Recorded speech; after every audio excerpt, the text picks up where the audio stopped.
kid, I've always, always, always loved the snow. To me, it doesn't feel like winter if we don't have snow. And listen, people are complaining about this. This is nothing.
Would you like to tell me about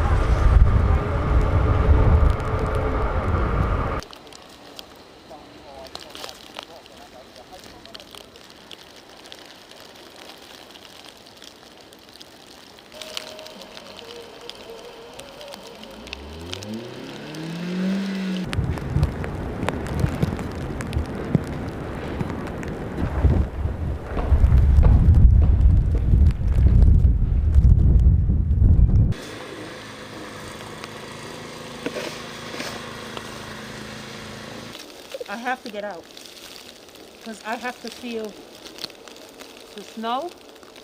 I have to feel it on my face, just a little bit on the head, and I'm good. See, I take a walk all the way around the block. I go back upstairs, have something warm, and I watch the snow from the window. Let's keep our fingers crossed that we get some more. I know it sounds crazy.